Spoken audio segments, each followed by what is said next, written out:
When a form of music that our children like becomes linked with ghoulish images and violent theatrics, it demands our attention. Hundreds of thousands of teenagers are locked onto so-called heavy metal music. I grew up metalhead. I love 80s. Yeah, 80s metal, like Metallica. Yeah. How much more black could this be? And the answer is none more black. Gotta turn it up. It's gonna be abrasive, it's gonna be sickening, it's gonna be hard to listen to, it's gonna be aggressive, and it's gonna fucking kick you in the fucking balls of the pussy. Alrighty. All right. Welcome back. Welcome back. Welcome back.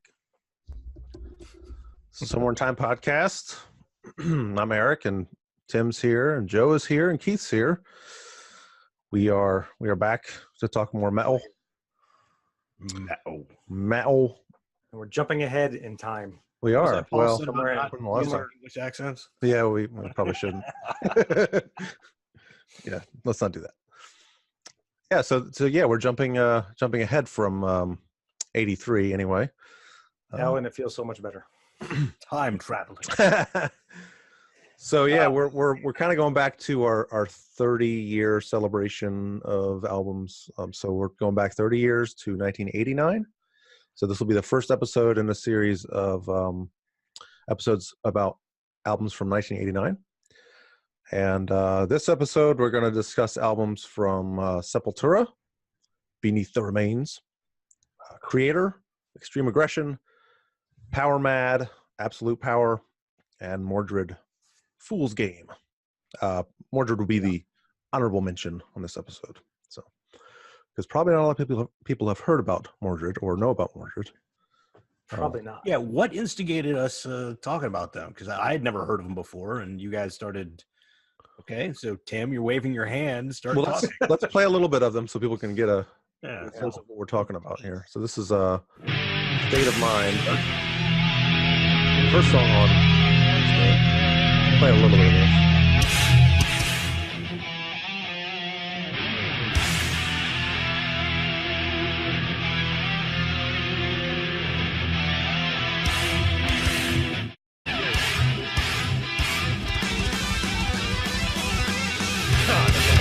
I know, it is. It's so good. Can you see the substance of who you really are? Deep into your psyche, do you find a scar? Unlock subliminal secrets, touch me with your heart. Yeah, so you get the picture there.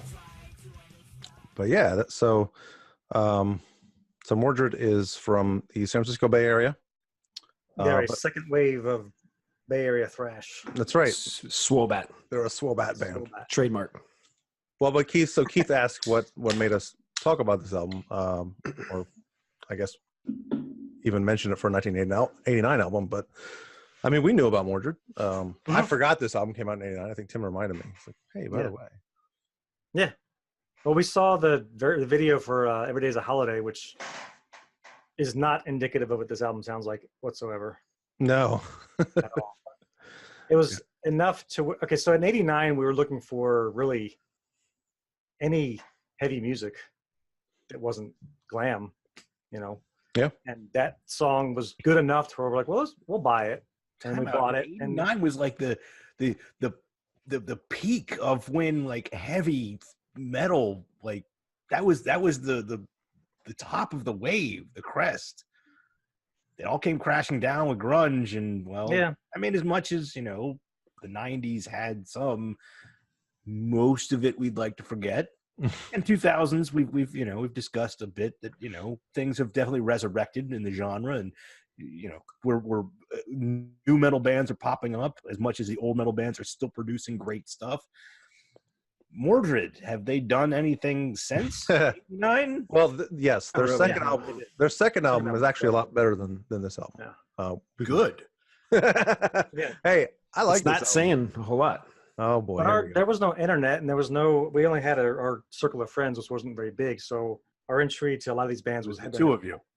Yeah, Yeah, it Headbangers was. Ball. It was Headbangers Ball. Yeah, absolutely. That was it. So Yeah, and I mean, '89 was still. I mean, I was 14. It wasn't like this was late enough in the game that it was starting to, thrash was starting to phase out or anything. It wasn't. no. Yeah, this was the peak of it. That's the whole thing. I was watching Headbangers Ball. That was when I was finally into it. That's when the Metallica one video release was like, oh, and then my brother and I would, if we were out on a weekend, would actually come back home to, that's how big of losers we were. We'd that's what we did. doing something with friends to come home and watch Headbangers Ball. Well, yeah, because there's no, like you said, there's no internet. There's no way to. There's no YouTube. You can't watch this later.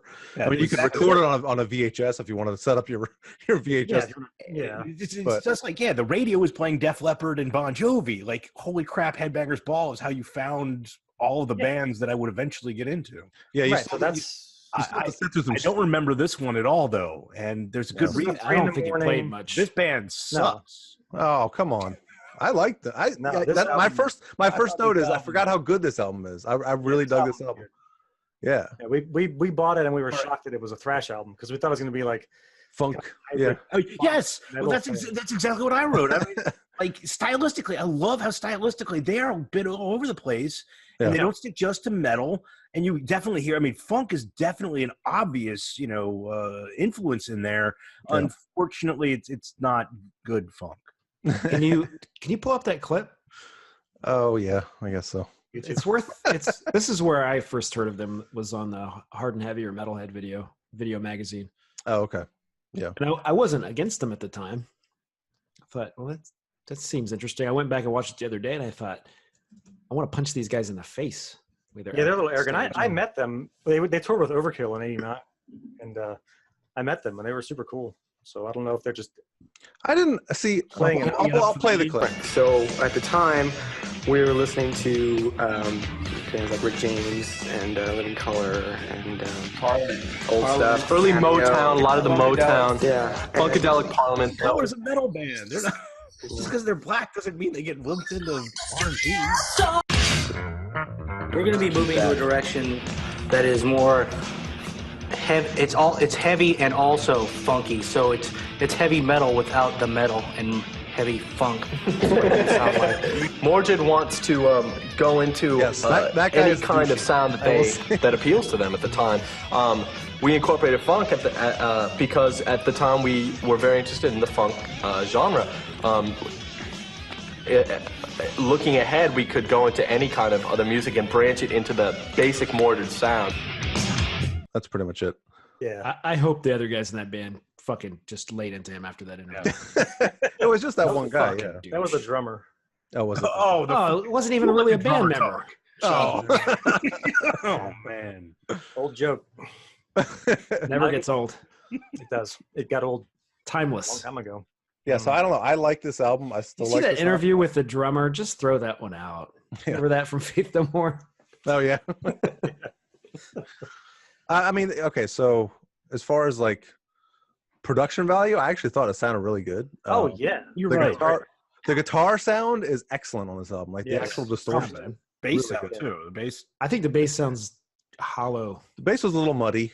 I thought. Yeah. It's But not bad. Not bad. Sometimes It's a very bad bass sound if you're going to do slap funk parts. Yeah, that's You true. can't hear anything he's doing. And Joe, you mentioned that he plays a Rickenbacker, which is like not a. I don't associate that with a funk sound at all. Yeah. I suppose you could get any sound you want pretty much with the right head mixing, but So the producer is Dino Alden. Everyone knows Dino Alden, right? Yeah, sure. Hell of a job. Did a really good job. He did. It's weird that he never heard of him before. Which Testament used him for Souls of Black. Yeah, really. Would have been nice. That one sounds great. Yeah, I thought the snare was a little too echoey. Sometimes, yeah, it's got that big 80s sound. Yeah, it has that big booming snare, which we've talked about before. It's kind of very reminiscent of that time period. So yeah, and this episode is all about gang vocals. All these bands use gang vocals. They're really bad on this. Yes, I love the gang vocals in this album. I love them. I hate them. Oh, I love the way they use them. Speaking of the vocals, they have Chuck Billy doing some stuff on the album. This is like the middle of the mall version of Mike Patton is the singer. Yeah, I mean, he does have that. Handling some, yeah. Yeah, there is that. He does. He does his thing where he just kind of peters out at the end of every verse. I think Shatter is the one that's really bad. That's what didn't bother me. But I think, Tim, you were going to say in '89, it wasn't. Faith No More was not big. Like they weren't even. That album had just come out with the one with Mike Patton. Yeah, they were probably writing the album at the same time. But they're from the same area. They are. Yeah, true. So I'd be shocked if they hadn't heard each other. Yeah, that's true. I'd be surprised if they didn't play together. Faith No More was around before them. Yeah, Well, yeah, of course. Oh, but yeah. with what's his name? Chuck Mosley. Yeah, Chuck Mosley. Yeah. So I don't know. I mean, I agree. They have that sound, and I'm sure there was some influence there based on seeing live shows. But I don't know. I still enjoyed it. I mean, it doesn't take away the fact that it's a good album for me anyway. Yeah, there's some great songs. I mean, my favorite part of the whole damn thing, obviously, is the cover. Nah. I mean, that's my least favorite by far. I was just kind of like, kind of twiddling my thumbs through this, just like, all right, okay, I see what they're doing. I think it predates. I mean, it is cool. It kind of is like, grunge before. They were a little ahead of their time. Yeah, exactly. Yeah. A little ahead of their time, but then that they were a little out of their element on that one. Rick James pops in there, and it's not good. I'm Rick James. You know, it's good. I love that. That was my favorite part. No, it's terrible. It's the worst. It's probably the worst cover of a famous song I've ever heard. It's pretty bad. It's not as good as the original. The rhythm is not right. It's the singing is fucking atrocious. I thought that was a little intentional. I thought it was. I can't tell with this singer. Yeah. I didn't kind of. I guess you're right. I didn't interpret this as being serious. I think it was based on that interview. Yeah, you're probably right. Yeah, it didn't. Nah, it didn't work. I'm Rick James, bitch. But the song after that's one of the best songs on the album. Yeah. The song after that is Numb. Numb is awesome. Awesome. Yeah. Oh my god. Good. The riffs in that song are just fucking amazing. All of it is. Play a little bit of that. Right. They are pretty good at their instruments. I'll give them that. Yeah, they're very good.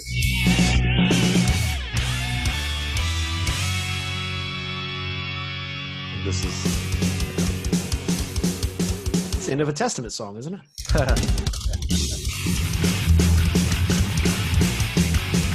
That's good. Yeah. Anyway. Besides the singer, I think that their riff writing is not that strong. I think they have some generic riffs. No, like the first riff on the album is just a very generic thrash riff. It's hard to say that I mean, you look at that now, looking at it, but in '89, when you heard this, it was fresh. I stand by it. I think I'm putting myself back there in my mind. Stand by it. I'm in '89 now. I can feel it that I wouldn't like this in '89. It wasn't breaking new ground or anything, but they were still good riffs. Yeah, Copernicus. They were still damn good riffs, though. I mean, it just came out. Well, yeah, we've heard all this before, but in '89 you hadn't. Yeah, and I think that's why I like it so much. It's very guitar heavy and a lot of guitar solos on this album, which I enjoy. And like the song "Sever" and "Splice," I thought had just amazing guitar solo in that song. So good. So, and again, I think "The Artist" was another song I wrote down. Had another outstanding guitar solo, and I like that song a lot too. It's a really cool chorus. That song, "The Artist." Yeah. I mean, I don't know, Joe. I'm a little surprised you hated it so much, but I really enjoyed it. Going back, it just kind of brought me back. I hadn't listened to this album in its entirety in years. Oh god, the backing vocals on "Reckless Abandon" are so good. Yeah, I think I'm voting with Joe on this one. This one was less than. Yeah, was this the one that like somebody was talking? I want to hear Keith's interpretation. Was this? I wanted to hear it because I knew I was going to be unpopular with the Ford. Yeah, I'm with you on this one. This is. I like what they're trying to do. I don't think they do it successfully. Right. We need to discuss this album cover before we move on. What in the holy fuck is going on here? Well, there's been a lot of bad album covers that we've talked about. I never. This is in the top 50. Such a book by its cover. Yeah. It's pretty bad. Yeah. It's bad. Yeah. I don't know what it is. I don't know what's happening. I don't know what it is either. I can't even begin to guess. If you're watching on YouTube, it's like right here. It's not even creative enough to be like we're on drugs and we did this. It's just no, like, I don't know. I don't get it. Yeah, it's like it almost looks like a 7th grade school project or something. or a collage some kid did. Just cutting shit I out took of a a magazine. chessboard and I put a Joker's head on there, and I just put that and then that there. Yeah, I don't know. and I did it all last minute. I just needed to get the grade. I knew I had a project due today. Exactly. Oh shit, that's due today. Oh no. Cup of dirt. I had 6 months to do that. I did nothing. It does look like that. Yeah, it does. I will definitely not stand up for that album cover ever. No. That album cover sucks. And we mentioned earlier that their next album is a lot better. Yeah. I recommend, Joe. I don't know if you even care, but I would. I own it, and I've never heard it. You own it? I have the CD. It's a and I've lot never heard it. different. It's a lot different. Oh wow.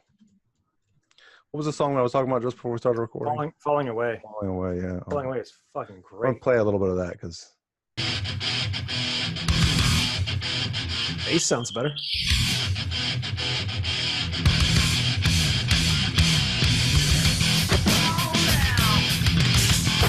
Oh, I have heard this. there was a video for this.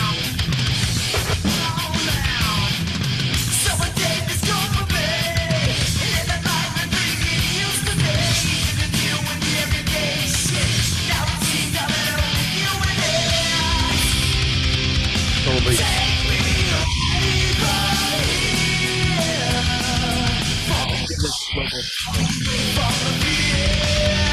Oh, it's so good. Really good.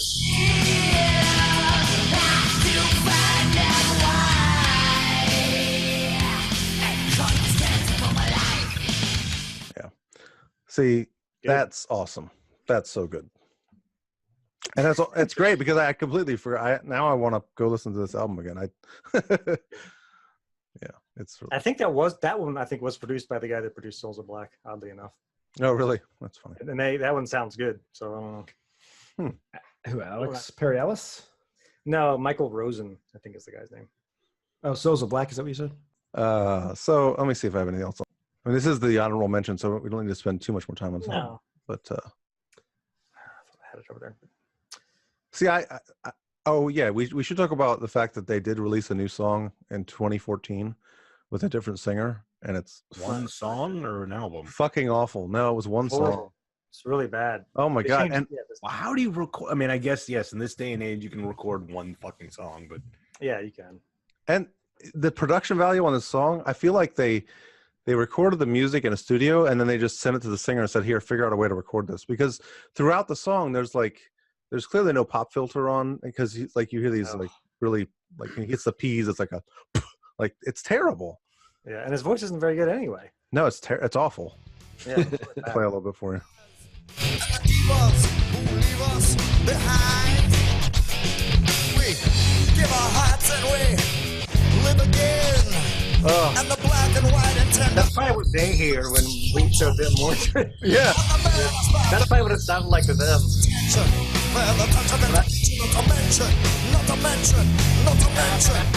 Oh, I can't take it. That's so bad. God. If that's what the other stuff sounds like to you guys, then I understand why you don't like it. I mean, no, that's worse. That song sounded like it came out in 1999, though. Yeah. They went from a wannabe Mike Penn to a wannabe Chuck D. Yeah, I would that's know. That wasn't Chuck D. That was a wannabe Chuck. That wasn't. No, that was a white rapper. I don't see why that matters. Fucking terrible. All right. Well. So we're split on Mordred. We are split on Mordred. I enjoyed it. Tim enjoyed it, but I loved it. Yeah, I still love it. I bought it on vinyl recently, just because I love it so much. Yeah, that's good. You guys, whatever. Hey, you like it? Yeah. Have fun with it. There's, it's. Are you crazy?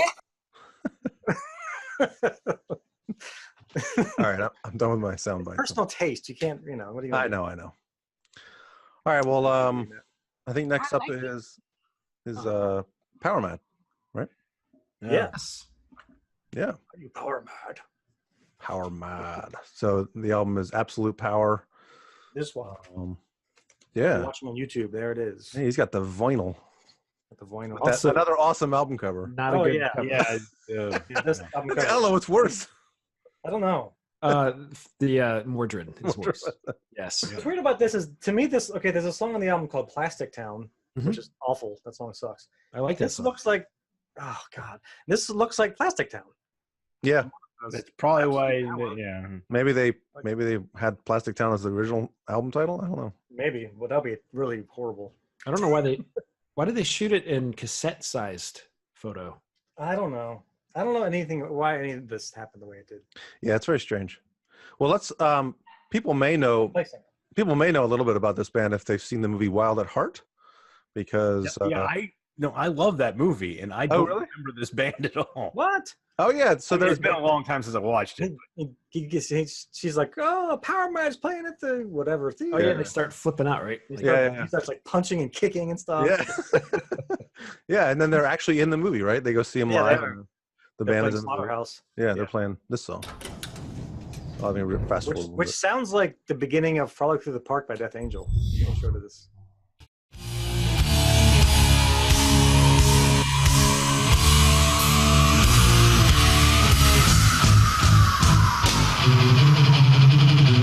That's awesome.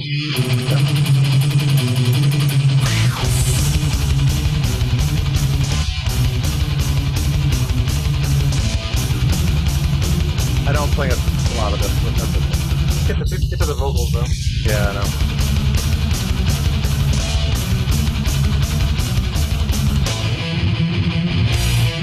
And that's awesome. This is why we should not have just gone with the first song on the album. Yeah, you're right. God, 2.5 minute intro? Come on now. You know, the big hit song on this was "Nice Dreams." Yeah, well, I had some comments on that. I'm sure. Wait, time out. So, for Mordred, their big thing was "Every Day Is a Holiday." That was our hit. This album, "Nice Dreams," was the big hit. I mean, those are the two worst songs on either of these albums. Nah. Definitely. I don't think "Nice Dreams" is the worst song. It's definitely it definitely sounds like it was written to be the single. Like it was. Yeah, it's like their escape from like exactly. Right Yeah. This is their. it was like cheese is the way I describe it. Yeah, it's cheesy, but it's not. It's okay. It's horrible. Well, it's definitely a lot. It's a lot different from the other two. Like you listen to the first two songs, you're like, this is pure thrash. Like fast ass riffs, awesome, and then you get to "Nice Dreams," and it's like, what happened? What's going on? Why is this so early in the album? Yeah. Why is it so? Yeah. I mean. Yeah. It should have been like way in the back. Like the pinnacle of your power, and it's like. Yeah. What? It should have been like song 7 or 8. I guarantee it was written just for the sole purpose to get like record sales and stuff like that. I mean, you know, it's how would that song sell you an album? Because it's catchy. It was played on the radio. Yeah. Where? Not very much. Well, not here. I heard it on 98 Rock a couple times. Yeah, I'm sure. Well, yes. Wow. 98 Rock played metal. Wow. Yeah. Every now and then. It was a request, as I recall. We didn't do what Mordred was talk about the lineup, but that's okay. So Powermad. Whatever. We know the drummer's a douche. That was all. I have their autograph. Was there anything at least for comment about? At least for 3 minutes of our lives in his life, he was on camera as a douche. So let's get back to Powermad. Powermad. The interesting thing about this band, they're from Minneapolis, Minnesota, right? Yeah. They're not like an LA band or a. No. The only wave of heavy metal. Heavy metal. Music can happen from anywhere. OWMH. There's kind of a famous pop singer from Minneapolis, Minnesota, right? But not. It wasn't. He wrote some riffs here and there. So anyway, the lineup for significant punk band from there. I'm sure. Yeah. So the lineup is for Powermad: Joel Dubay, vocals and guitar. He's the main dude. Yep. Todd Haug, guitar. You sure you're pronouncing that right? Haug. We should have gone over these before. Hog. Probably not Hog. I'm guessing no. I can't even find the lineup online. Jeff Litke on bass, Litke, and I'm going to butcher this name, John. Oh no, you'll be fine. Yeah, no, I get in there. Just get in there and do it. John Macaluso, John Macaluso. Why not? Drums. Present. And it's produced by Tim Bamba. You guys got the guy from Violence right, so that's what mattered. Tim Bamba. Tim Bamba. One of their first members was Bill Hill, which is a great name. Really? Bill Hill? Yeah. Man, That's alive. terrible. Last time we had Robo. This time we got Bill Hill. Spot was on the last one. Yep. So I think this album could have been like an all-time classic if it wasn't for the lyrics and the high-pitched screams. Yeah. That's what I'm pretty much like. And also, I mean, does there seem to be like a vocal effect of some sort, like on the vocals? I just maybe don't No, like that's how he sounds. Sound. I don't know. I mean, I love the speed of this. Yes. The And the flat riffs. out be just going at the right pace. And just Yeah. not a fan of the That's vocals. what I mean. It's like you're almost there, guys. Yeah. I there know. was a- Even I remember. Yeah. I mean, it's definitely good. This Teenager, is- I thought, like this is this is an album I should listen to more. Yeah. It's And good. for some reason, it just didn't. I didn't come back to it as much as it seems like I should have. Does that make any sense? No, it Yeah. does, because at the time there were a bunch of other great. We're going to talk about this later, not in this podcast, but in future episodes. We're going to discuss a lot of great albums came out this year. Not that this isn't a great album, but it kind of got overlooked, and that happens a lot. You know, there'll be albums that come out It does. very close to each other, and like Angel Rat came out right before the Black Album. And it just kind of got forgotten about, and then we went back to So it. did Bad Motorfinger. Yeah, exactly. So there's moments like that happen. So I get that completely. But I think they have maybe two of my favorite songs that we'll talk about overall in this entire episode. Okay, which one? Brainstorms and Return from Fear are both just like, Yeah. those are perfect thrash songs. Yeah. Turn from Fear, the riff, the palm muted riffs in that were pretty ahead of their time. You know. Yeah. Let me see if I'm And that's playing like one of the way they're written, the way their little their changes, the way the drums do different tempos throughout. Same riff but different tempos. Yeah, right here. Yeah. Yeah, that's good stuff. Oh yeah. Kind of Anthraxy.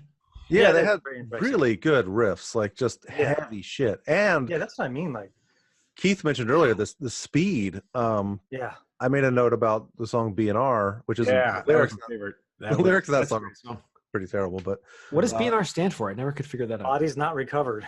Ah, Or body not recovered. It's in the song. is it? But- Yeah, he says that. yeah, let's see. I think let me see if I can find it. There was a But he riff also specifically said- in that song. Sorry. Yeah. That's right.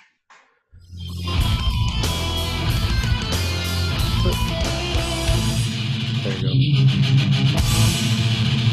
That's awesome. So fast.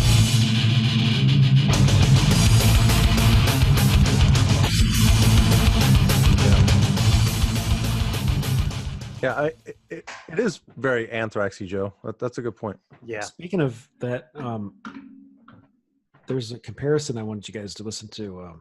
Okay. Final Frontier at 1 minute 47. Okay. And then End My World at 1 minute 6 seconds.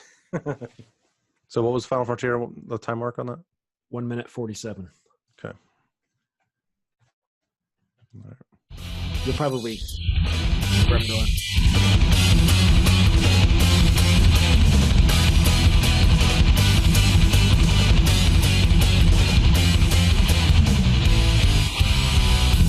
That's it.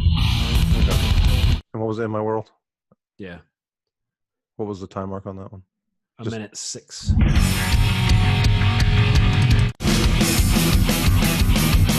Oh, okay. Yeah. Same chord progression. Powermad goes up on the second note. Otherwise, like the groove is the same. Oh. Well, this was after Powermad, Persistence of Time, so Yeah. I mean, I'm not saying it was they use stolen. the I same just tempo. think it's a very similar riff. Similar. Yeah, it is. Similar, but it's not the same. I wouldn't say. Well, I'm not saying it's I saw your mommy and No. No. no. One thing to reference, I'm just popping up Encyclopedia Metalum and Tim. Why it looks so weird on the LP is because they made that cover for the tape. Absolutely, for the cassette. I'm staring at the cassette layout, waste, and it is flat out like it wasn't maybe supposed to come out in LP. They ran out of toys. But at the time, I mean, that's silly because people were still buying records. In 80, well, not as much. It was fade out. There weren't CDs pretty out bad by then. CDs. It started in like 88. So they could have just used it for the CD too. That's not the right thing. It's a square though, right? Just a lot of things. Picture. I'm staring at. That a record. I'm staring at the. I know, but tape's not folded out. That's what I mean. Tape and it. Yeah, I don't know. It's weird. Who knows? One way or another, I just figured I'd add that in, and I'm sure that's getting edited. So no, it's fine.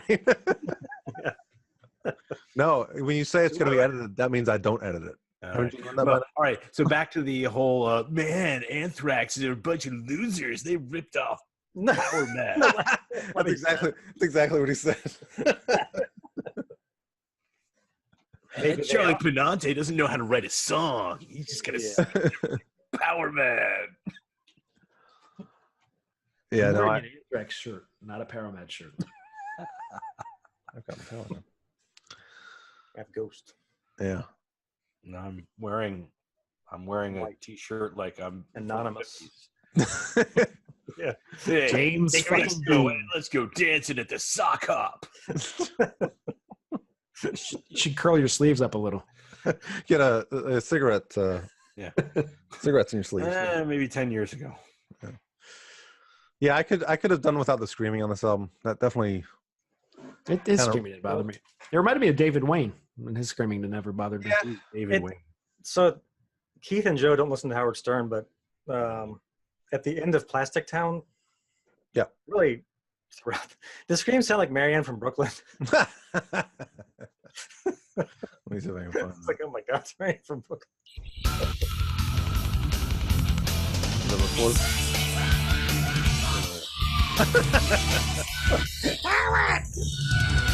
I'm surprised you guys don't compare that to. Sounds like Metal Church to me, right there. That did sound like Metal Church, actually. Yeah. What about King Diamond? I mean, I think it sounds to me like he's trying to be King Diamond in that, and he fails drastically. I don't think he's trying to be King Diamond. I don't know. It's just not necessary. It wasn't. No, I think the David Wayne comparison actually is pretty good. I think that's pretty. Yeah. All right. Who's David Wayne? He's Metal Church. Metal Church, yeah. Yeah, Metal Church. But he sounds like the singer from Accept. If you want to go back further, he's better than that guy. He is better, but he sounds a lot like him. Udo. Yeah. Oh. Yeah. Go ahead. Yeah. I was going to say the backing vocals on this remind me of Overkill backing vocals because there's really kind of. Like, more gang vocals. Yeah. Just a lot like Under the Influence style gang vocal, where it's just like, oh. Yeah. Drunken Wisdom. Yeah, that kind of thing, which is really cool. I like that a lot. Yeah. And then they just randomly do that. It's really cool. Yeah. So this album features a riff that apparently I've completely ripped off. Oh, I didn't hear this. Yeah. Another one of those? Yeah. So Return from Fear. Maybe that's where Anthrax got it from. Was our Instinct? Yeah, I'm sure. Instinct. Yeah, they ripped off Instinct. No doubt about it. It's funny because I was listening to this album, making notes as I was listening to it, and I got to Return to Fear. I was like, oh man, I wrote down this has some really awesome riffs, and then I wrote, oh wait, this is the song that I ripped off. I wrote Furious. I guess it would help if I remember how Furious went. Yeah. Well, it went like if you play it, it's I'll tell you, it might. It went exactly like this song. That wasn't on our tape, right? No. Oh. Yeah. I remember now. Yeah. Yeah. It went, I don't think just like that. Yeah. That's how we wanted it to sound. Yeah, right.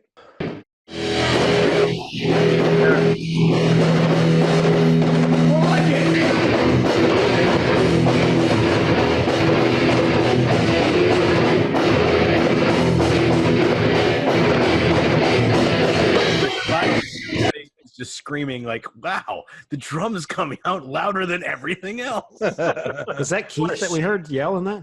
Oh, maybe. Wait, what?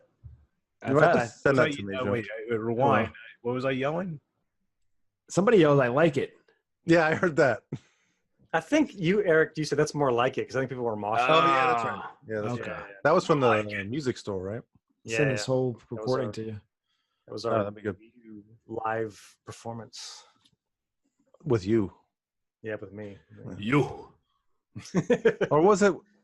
I imagine all three of you were performing it, and I was definitely in the crowd. Considering. Yeah, you were. Yeah. It was a little fast. Oh my God. You don't say. Jesus Christ. God. The fuck? Can't do that anymore. A little later when we talk about Sepultura, we'll get to fast live songs. Yeah. My God. Yeah. And we were stone cold sober on that. Yeah. Like there was no excuse. We just had bad tempo. So I mean I don't know, that's pretty much all my notes on this album. The song Fail Safe, that part where they keep saying fail over and over, made me laugh because I kept thinking of like if you had a compilation video of people just fucking up. Going, yeah. I was laughing. Surprised no one's done that. I know, it was perfect. Like, that's a perfect little soundtrack for fucking up. But you guys liked it? Should be playing that over and over for our podcast. I gotta say I don't like the opening of the album. I don't like that it's a little what is it, a guy doing the last rites? Yeah, that's a little weird. I couldn't even tell what was going on there. I thought it was cheesy and like just start the song. Yeah, unnecessary. I don't like waiting. Yeah. Beneath the Remains, that's as long as I want to wait for Thrash. Hey, I mean, what about the Winston Churchill or the Vincent Price? They get a pass. Vincent Price. Contraire. That wasn't on the album. That was a live version. True. All right. Fucker. That's true. That is a good point. Touche. Yeah. I don't think I have anything else on this. Yeah, song. And another thing, you should watch that video for Nice Dreams. Oh, really? Even though the quality's shit on YouTube, man, they look like dorks. See, I know Keith was like, that's a terrible song. I didn't think it was a bad song. I like the song. Yeah, it just doesn't fit the album, but it's not a bad song. That's one thing I would say. This is an album I enjoyed. I don't know, especially with everything else we've gone through so far and over the year we've been doing this, whatever. Mm-hmm. I enjoyed it, but I definitely would not say it's better than any of the other. I guess these guys are Minnesota and not bad. I'm thinking of Mordred. The Bay Area thrash stuff is just far superior. Mm. Yeah.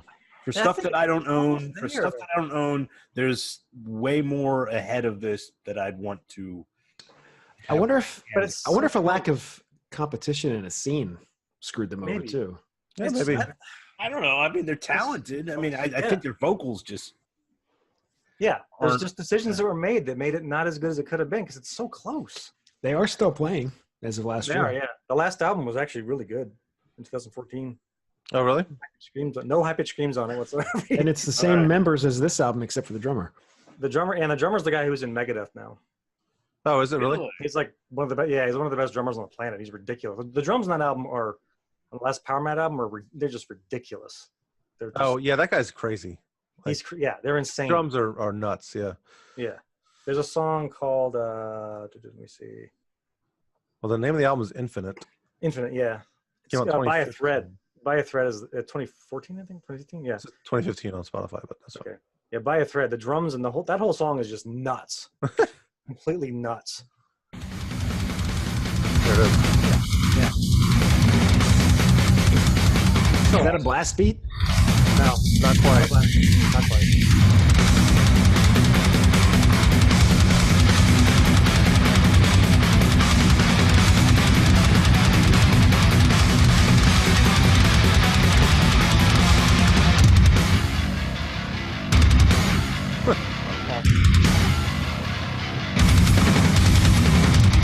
Not sure how his voice is gonna. It's not bad. Oh, it sounds older, but.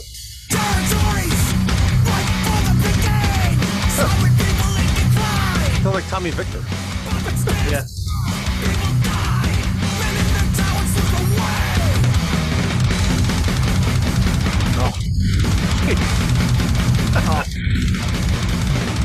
Yeah, it's very what's his name? Gene Hoglan. Yeah, same kind of style. Yeah, yeah. That album's worth checking out. Yeah, definitely. Absolutely. Yeah, I'm a little sad I didn't go listen to it when we were researching for this podcast. That's cool. Another good song is "The World Is Turning Without You." That song is. Oh.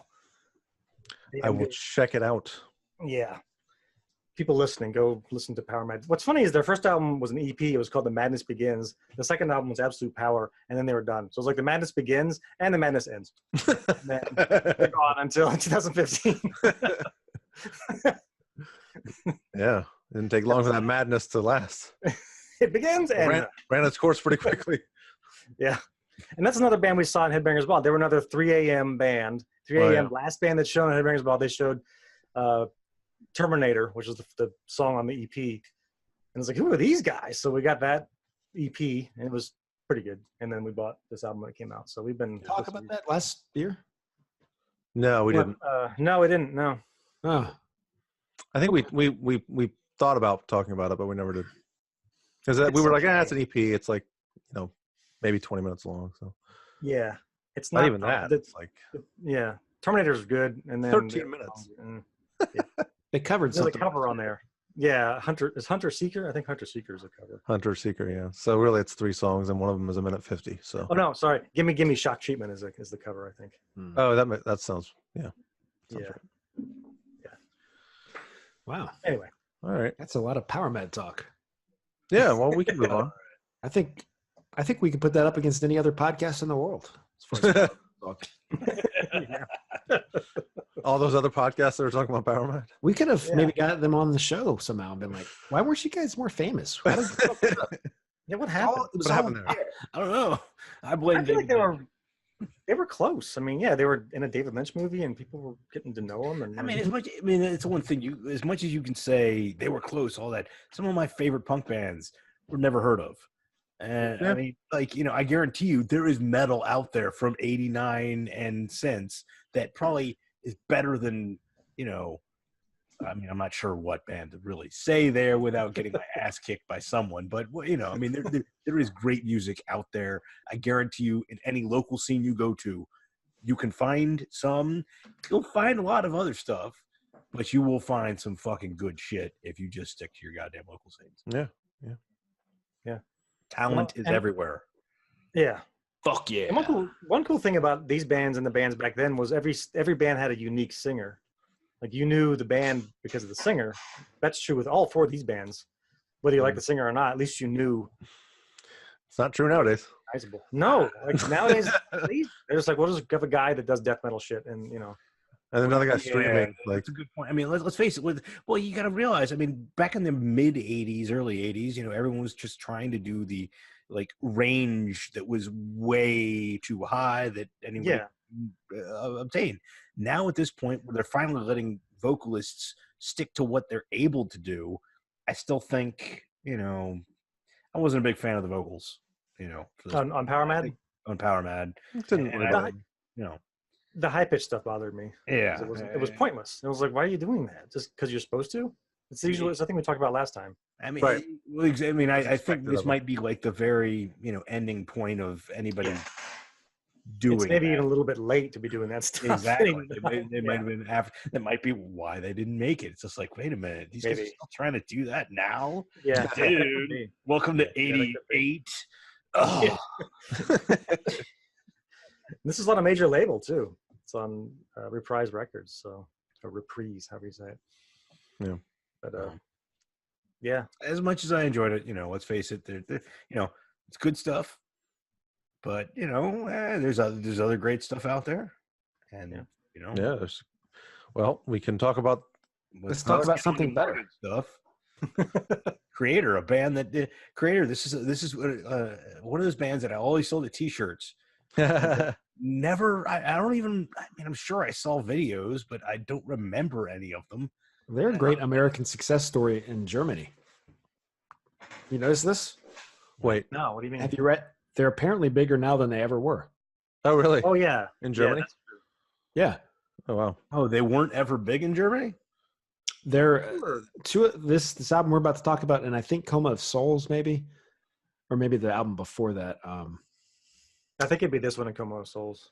They went into the top like 40 for the first time almost 30 years after their release. Well, Coma of Souls is my favorite album by them. Which that seems like impossible, right? That does seem impossible.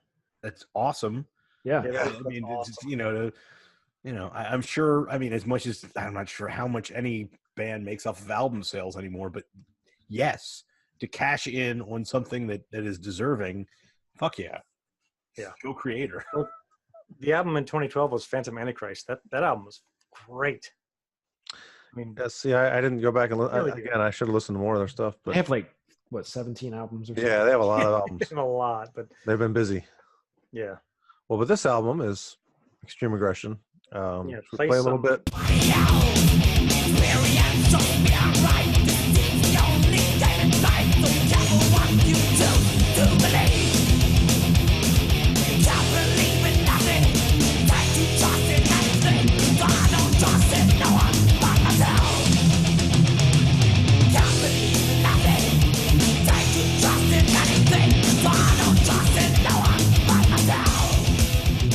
Anyway, yeah. That's a good example of what this album sounds like, for sure. Mm-hmm. Yeah. It's good production. Yeah. The only thing I'll say is the guitar sound is a little, I don't know. Teeny. Well, yeah. Little Metal Zone pedal sounding. Yeah. That was kind of Kreator's sound for a while. Yeah. Could have used a little more bass in the distortion there. But. So I've got the band members here, but I see someone made a note that the lead guitar player, which I'm not even going to try to pronounce that name. Jorg Trutzi. Jorg.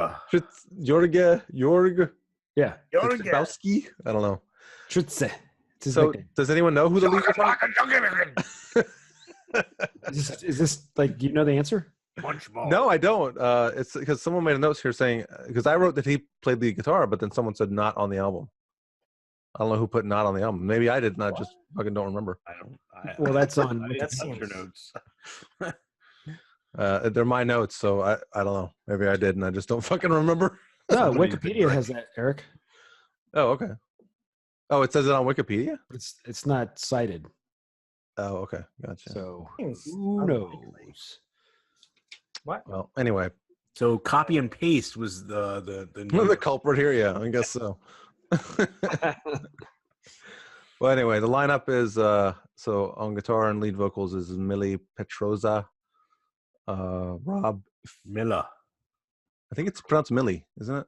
Yeah, I think so. I took German for 4 years. I don't fucking know. Rob Fioretti, bass guitar. Yeah, they had Italian names in a German band. Jürgen Rehl on drums. And then we talked about the lead guitar player, who we're not sure if that's right or not. But this album was produced by Randy Burns. I think I mentioned that one during the... Randy Burns? The Randy Burns, yes. The Randy Burns, yes. The one I'm saying. Burns. I mean, we should just have like just a podcast about Randy Burns.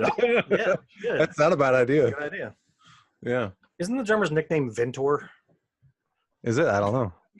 How the fuck are we supposed to know? It is. I don't know. You're looking at album or band members. You'd think they would say that. I'm looking at it right now. All right. Well, there we go. I'm looking at the All Music review, and it says that is the guitar player on the album. Okay. Well, good. Yeah. Jürgen Ventor Rehl is the longtime drummer of Kreator. Ventor. Ventor. They did that thing on the early albums where they were trying to sound like, evil and whatnot. Oh, okay. Like they had Voivod names. Yes. Kinda, yeah. Or Venom. Yeah. Jay Sonic. Oh, God. Catman. The demon. No, they suck. This is a weird thing. People again, like we always talk about people liking stuff that they probably, how should I phrase this? People like the older Kreator stuff, and they say it's their best stuff when that's. No. The first 2 albums are Kreator's best albums, like Pleasure to Kill. No. And like this album is, I think, their first really good album. This is my favorite album by them, but I don't know a lot of their albums. I think Coma Souls, I think, is a little bit better. It gets boring in parts, though. Well, to be honest, I didn't listen to that, and I haven't listened to it in many, many years, so I could be wrong. But it's got really good parts, and then it's kind of like. I remember the title track I liked a lot. I remember that. Yeah, it's one of those things where it probably has better songs on it than are on Extreme Aggression, but Extreme Aggression is a better album overall. Yes, I would say that. Okay. You would say, I mean, for say like a guy like me who never ended up listening to Kreator, like this was a good starting point. Oh yeah. No, absolutely. Or possibly. Yeah. It might go downhill for me. Exactly. Is this the peak of their? It's kind of like with Sepultura. If I was going to tell someone to listen to Sepultura, I'd say start with Beneath the Remains. I don't know. We'll get into that. Yeah. But that would be a good, lead up a crescendo. I mean, I mean, we'll get to them. Yeah. I'm just saying, like, it's kind of similar with Kreator because I wouldn't recommend anyone to go listen. If they're going to listen to an album by them to start off with, I wouldn't tell them to go listen to their first best stuff. Yeah, I would also not say renewal. Start with Master of Puppets. Hell no. Yeah. No. Maybe.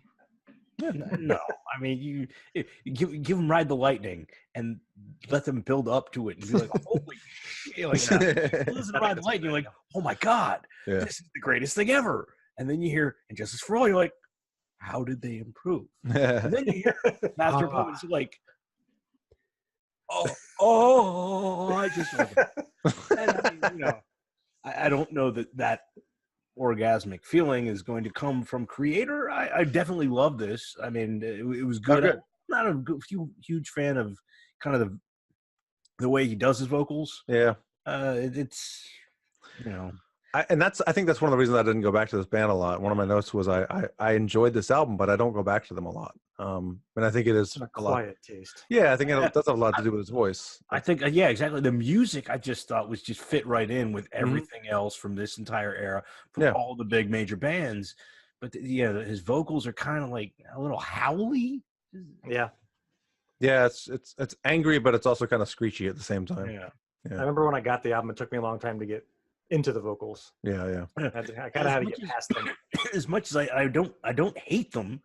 Yeah. It's just I don't appreciate them.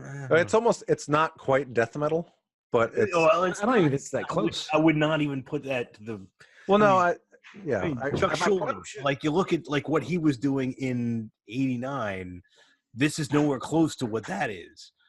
I mean, and we're going to be talking about Sepultura again, and that's another thing. I never listened to Beneath the Remains. Oh shit! Wait, so now? What? Yeah, I never listened to that album. What? Oh wow! We can get into that. We will. Yeah, we will. Holy shit! That's crazy. But oh my god! When I heard the vocals on that, I'm like, why didn't he keep it like that? Oh well. Oh my god! I love the vocals on that album. Wait. We got. Hold on. We'll get there. Yeah. Pause this. Yeah. Coming back to that, motherfucker. Keep it in your pants, man. Jeez. One way or another, for Kreator, I mean, hey, when it comes to metal, every vocalist is going to try and kind of put their own fingerprint on what they're trying to do, and these people are German. Yeah. They don't know any better. Very German metal band. Fucking Germans. Yeah. They sound German. Fuck you. Sound German. Yeah. They have their thrash style. It doesn't really I can't think of another band that sounds like them from this era. No, I think if you were to listen to a band like Sodom, maybe because there's a big four German thrash bands. Well, wasn't Sodom a lot of European? German. They're German also. Yeah. There you go. There's they do tempo changes, but they're almost subtle. It's not like they just go from 100 beats to a minute, to 220 or whatever, right? As fast as they can. They kind of speed up here and there. I think Some Pain Will Last is one of my favorites on the album because it's I don't think there's any other thrash metal song I've ever listened to that sounds like that. I'll play a little bit of it. It's not really a ballad. It's not super heavy. Yeah, that's a great kind song. of voivody there. Yeah. Definitely different, yeah.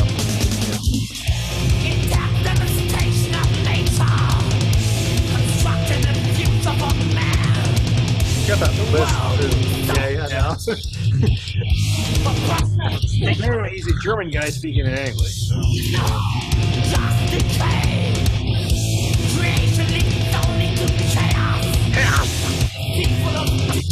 It's like a poet.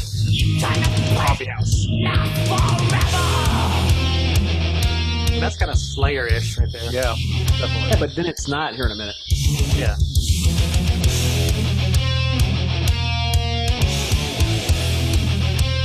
Even a guitar tone is Slayer-ish. Yeah. That is actually, yeah. Okay. Yeah, like something. That almost sounded out of tune there, you know? Yeah. The harmonizing fucking. The German band would never go out of tune.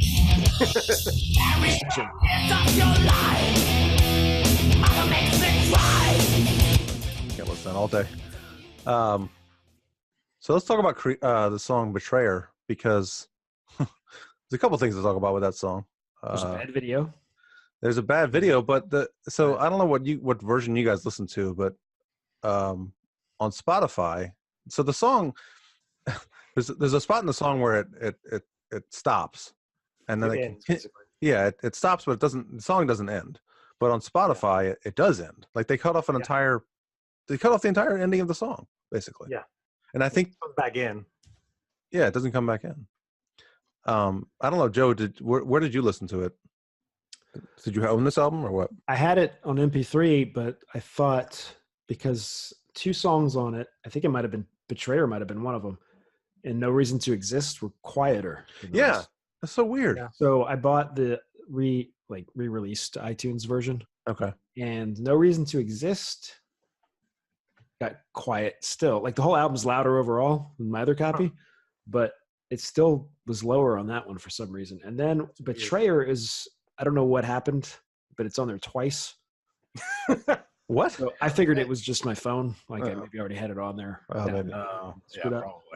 So I only the version I had, the one I just got, I don't remember it fading out and back in. Let me see. Well, here's how it ends on.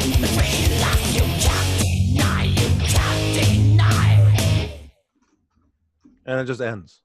Oh, no. It's supposed to come back in. Yeah, let me see the video.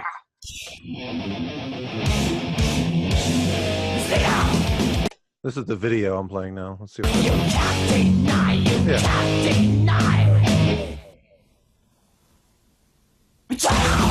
see? Yeah, so much better. Yeah.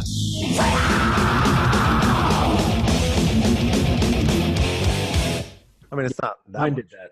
Okay, yeah, that's so much better. So much more impactful. I have another version, though, that's 10 seconds shorter. Really? Yeah, the one that I said was on there twice. I don't know why. I had the CD from '89, and it's like that. This is the new version I bought because it's got all the live tracks afterwards. Yeah. And it's definitely got 2 number 6s, "Betrayer." What? 10 seconds shorter. That's so weird. It's like a radio edit because they're on the radio so much. But it has the ending? I don't know. Let's hear. Maybe that's the 10 seconds that are missing. Maybe, yeah. That sounds about right. Exactly. Yeah, that sounds right. It doesn't make any sense. I know. It ends there. That's so dumb. That's like they didn't realize. Yeah. Whoever mastered that's like, I guess the song's over here. But yeah, and some songs on the, I guess iTunes or the MP3, they're quieter. Same thing on Spotify. Some songs are quieter. It's like it got uploaded wrong or something. It's weird because I don't know. I have the CD and Isn't that a mastering problem? all the way through. Yeah, I guess, or like a source problem. Like different people. Because Spotify is different. Because remember when we did Forbidden and all of, was it Green? That was all fucked up. scene's all messed up on like it's overmodulated, and there's like all these spots where it's just skipping. Oh, that's right, it was skipping. Yeah, I think you do have to upload your stuff to Spotify, right? So it's coming from a specific source, and I think, like Tim was saying, that source where it's coming from must have been bad for a couple songs on this album for something. Weird. It's weird. Because I was playing it at work, and then that song, the lower volume song came on. I was like, oh, I'll turn it back up. And then it came back in. I was like, oh. Whoops. Yeah, it's like really loud Kreator blasting out of my office. Shit. Damn it.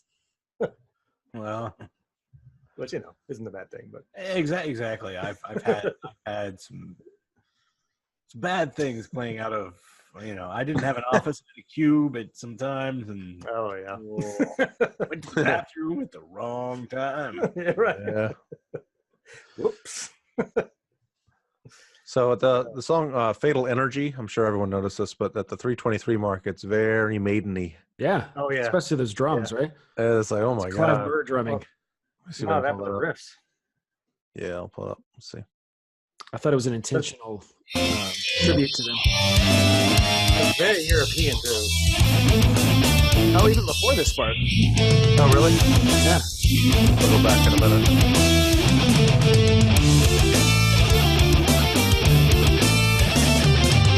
The bass is not Steve Harrison. Rewind it. Okay.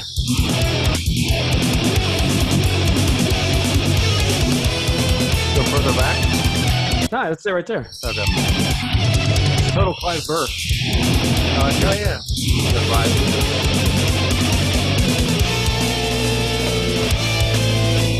Which is, so it's interesting because they're nothing like Iron Maiden. No. You're from the same country. Not country. Same continent. Continent, maybe. Yeah, whatever. Fuck you, American. That's my running gag now. Germany. Yeah, exactly. They're German, or are they British? What are they? Tom and Jerry are the same thing. They're European. Did you guys think that the double bass on this was a little sloppy in places? I didn't notice it. Didn't stand out to me. Yeah, I didn't take a note on that, but maybe. I can't figure out if you're asking non-drummers. Yeah, well, I mean, like the beginning of Extreme Aggression, the song, is that supposed to be double bass, or is it just like he's going like? Play it. Yeah, play that. Yeah, I know what you're talking about. I think it is double bass, though. This double bass is very sloppy. If it's not, it's fine.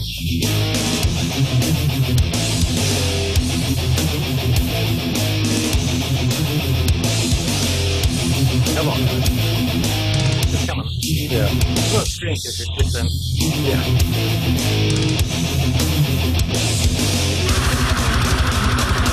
Yeah.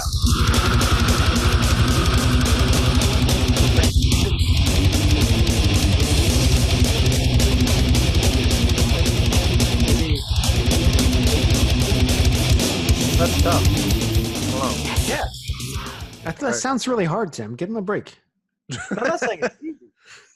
Drummers out there, give us your thoughts on that. Yeah. This is before drum triggers were a thing. So Drum, Tim, you gotta step behind you. Why don't you give us a good? Yeah, give it a go. Let's see if we can do it. Okay, yeah.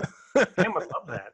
For every drummer we thought was like the best in '89, there are 10,000 that are way better now on YouTube. Well, yeah, fucking weird. Yeah, that's true. It is bizarre. And they're all broke. Yeah, exactly. Well, if they get big enough on YouTube, I think that's true. They do all right. This is kind of weird, but I remember for one Christmas I got a Kreator T-shirt, and it was like a, remember those color by number things? Yeah. It was like still that. have those, don't they? Is that a T-shirt? Yeah, it was the T-shirt was like that. But I don't know about that. It was For really you to color weird. in? Yeah, it was a Kreator T-shirt. Yeah, I don't know. I guess I'd expect that from some like weirdo, like grunge. yeah. Like, totally didn't fit, but Mudhoney or something. Yeah. I remember getting that for Christmas. Like Shonen Knife would do that. Right. We get this album for free from Todd.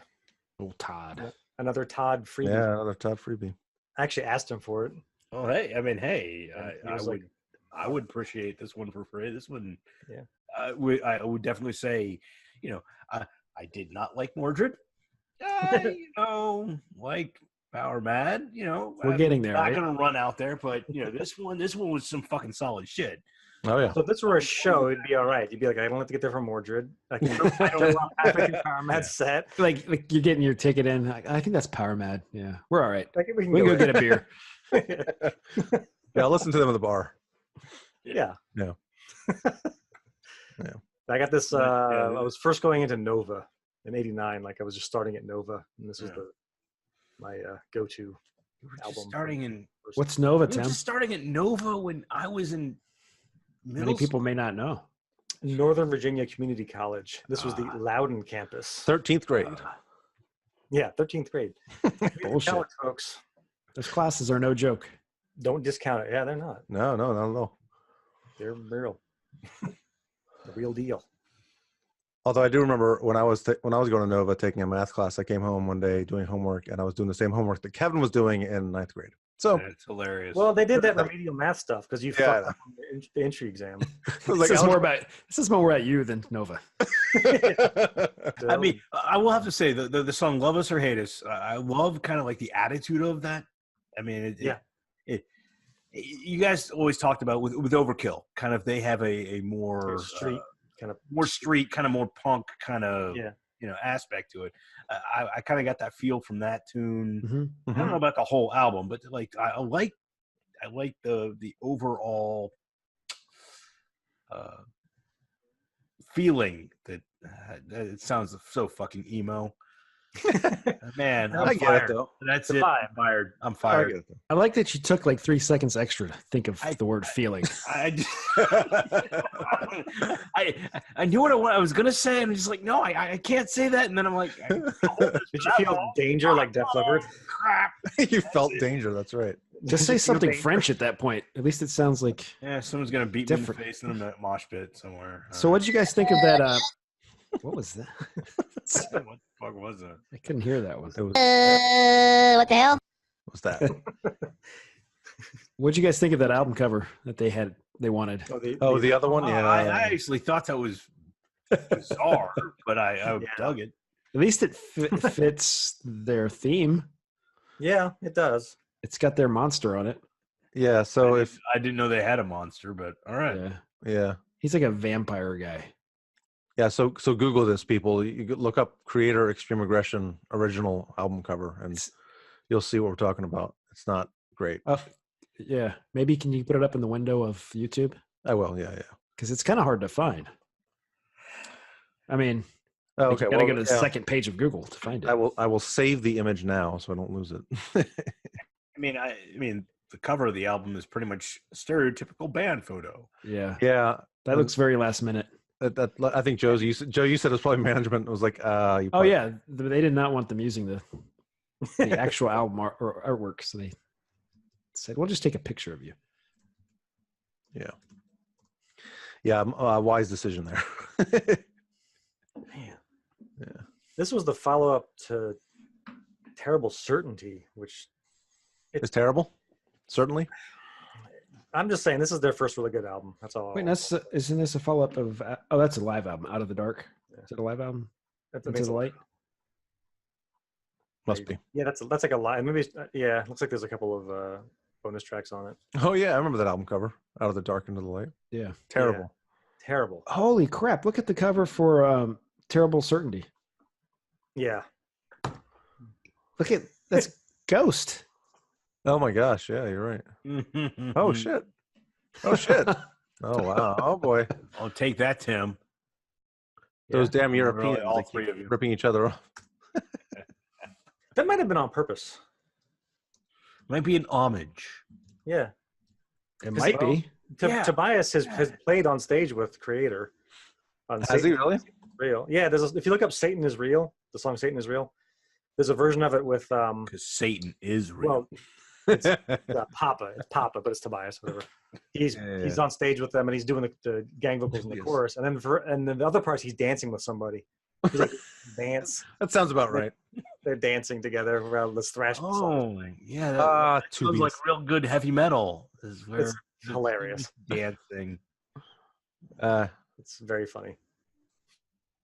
So he's friends with these guys. So I mean, Yeah, that's interesting though. Yeah. All right. Well, are we good with Kreator then? I think we've covered it. Yeah. All right. So Great let's album. move on. Go buy it. People. Yeah, good album. Definitely check it out. Let's move on to. And it's a good band to get into. Yeah. I one of the bands that I wish I had from back in the day, but never got around to it. Yeah. It's Headbangers Ball again. We saw the video for Betrayer, and that's right. That did it. We're giving MTV a lot of credit on these podcasts. That's all we had. I will flat out say MTV does deserve a bit of credit for that show as much as shit to Ricky Rackman, because he sucked up to, Extreme and Guns N' Roses Enough and all the garbage, but hey, it gave an opening to really good fucking solid shit that you couldn't hear anywhere else. Yeah. I mean, hey, first time I ever heard Pantera was on that goddamn show, and Jesus Christ. Yeah. Yeah, Cowboys from Hell. Yeah. Cowboys from Hell. Yeah. So many bands we heard. It would always be after 2 a.m. was when they'd show the 3 good videos for the night. Of course, yeah. They had to wait. They had to get all that crap out of the way first. So. Yeah. And what was it, from midnight to 3? Yes. Yeah, it was 12 to 3. Yeah. 12 to 3? Yeah. Okay. And almost always the very last video they showed was something that was heavy. Yeah. I think that was the first time I saw Primus was on Headbangers Ball. Yeah. Probably, Same for me. Yeah. Definitely. Yeah. We got it for free, so we had a sort of a weird in. You were stealing cable?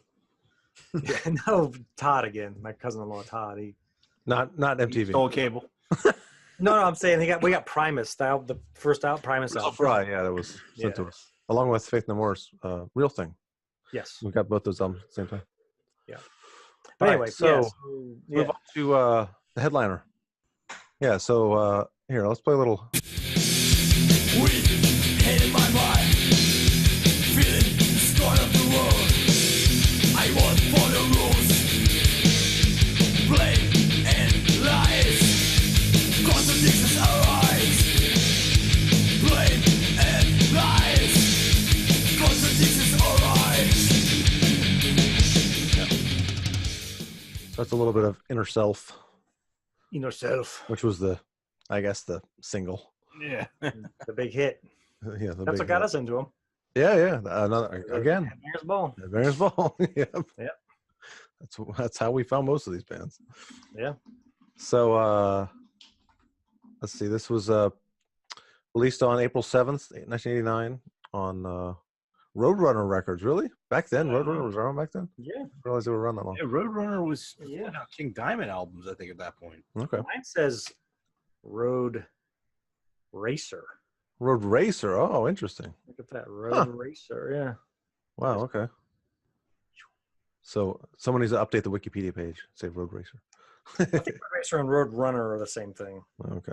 Or at least the ones that affiliated. Subsidiaries. Yeah. Corporate subsidiaries. So produced by Scott Burns. Is there a relation? I don't know. We were talking about that. I don't know. I don't think so. I think it's just coincidence. This guy he produced every death metal band. Yeah. So he worked with Obituary and Death. Yeah. Notably, probably, two biggest names of people probably know. But so Scott Burns, the producer. Lineup is Max Cavalera, vocals, rhythm, guitar. His brother was involved too, right? Yes, Igor. Oh! Yeah. Played some drums.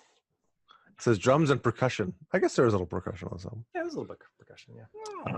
Paulo Jr. on bass guitar. And Andreas Kisser, lead guitar.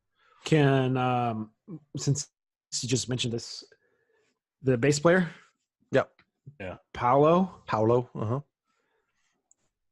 Well, I always wondered about the end of Stronger Than Hate. Okay. You know what I'm talking about? That bass part? Yeah, a little. I was like, man, that's really good for that guy. Oh, that? Oh, yeah. It's like tapping. So, were you going somewhere with that, Joe? Yeah. Okay, go ahead. He didn't actually play bass until Roots on the albums. What? Paulo Jr. did not act. That's his name, right? Paulo? Yeah.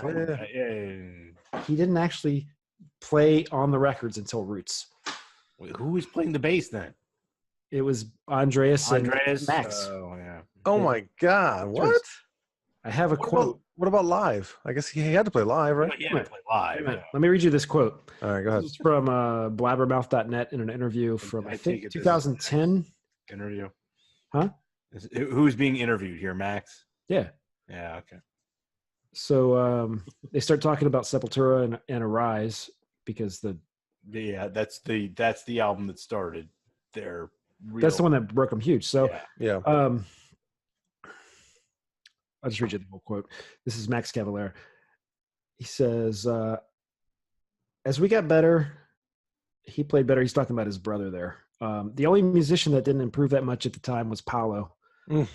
I think the first album he recorded for was Roots. Everything else was me and Andreas doing the bass because he couldn't really play that good. Oh but we were friends, so we were like, yeah, you can stay in the band. We won't kick you out. When we play, we'll just turn you down, turn you really down so nobody. What? Yeah. Oh my God. He's like the Manoli Billy of. Yeah. And then you think of that video where they saw his bass and they let him in the band. Remember? Wow. That home video? Like, yeah. You have a nice bass. You could be in the band. Oh my God. Wow. I mean. Wow. Okay. I mean, that would make sense. He managed to help Andreas take over the band. So that's how he still manages to. Yeah, I guess. But man, I know it was slightly crushing, and but I was like, okay, I can see that. It's terrible. Disappointing. It's good friends though. Give him an album credit. Yeah, that is. So, and we're taking Max's word on that too. We don't know. I mean, yeah, he talks a lot of shit about them these days. Yeah, I'm not saying he's wrong. I'm pretty sure he didn't play that ending of Stronger Than Hate. Oh, I would know. And he is credited. Well, on Wikipedia, Andreas Kisser is credited for bass. So, okay, it sounds like a guitar player playing bass. Yeah, it does. Yeah. It absolutely does. Yeah. So. Yeah. So yeah, as a bassist, yes, it does. my biggest takeaway from this album was, God damn it, I need to listen to more Sepultura, because I have not honestly listened to them a lot lately, and going back to this, I was like, man, I'm missing out. I mean, this album and KSAD and Arise are just all so good. Roots, yeah. And I didn't get into the Roots that much, but those first three you mentioned. Yeah. Love those albums. Well, let me just say it for me. I mean, that's the whole thing. Like, Arise was my first introduction to them, and me too. Fucking Jesus Christ. I mean, that was like, holy shit. At KSID, I really consider, I don't know if this means anything, but I think that is one of the best metal albums there is. Yeah. I mean, it's their best. I think it's their best. Yeah. Yeah. But one way or another. I still remember in high school, I'm just like, I was listening to Arise a shit ton, KSID wouldn't come out for years. But, it's just like, oh my God, yeah, Sepultura, blah, blah, blah. And a bunch of people in high school were like, yeah, don't get the early stuff. And I'm pretty sure another person on this podcast was one of the guys that was telling me that. Well, yeah, the first two albums are not good. Yeah, Beast of Devastation. Yeah, it's because the phrase is garbage, right? I didn't mind it. I wouldn't have said that. Oh, I could. That's the one thing I don't remember who told me that. It might have been Dan Roach or Lazo or something like that. But like metal friends of mine in high school, I got Arise and was just like, fuck yeah, this is incredible. Like, just the beat structure. I mean, I really think the biggest factor of them is Igor. As much as Max is great. I was going to say this later, but I think it's the fact that they're brothers. Yeah, I think there's something there. Same with Pantera. Yeah. And who knows? Maybe. And then maybe it's true of any rock. The fact that they got a relationship that they build off of. Who? Mamba Waldy and Instinct. Yeah. Of course. I think there's a. Sepultura, they're up there, but Instinct is like right there with them. It's pretty much. Yeah. But Same sentence. I don't know if it's talked about that much, but I think there's an tangible aspect to that. But they're both very rhythmic players.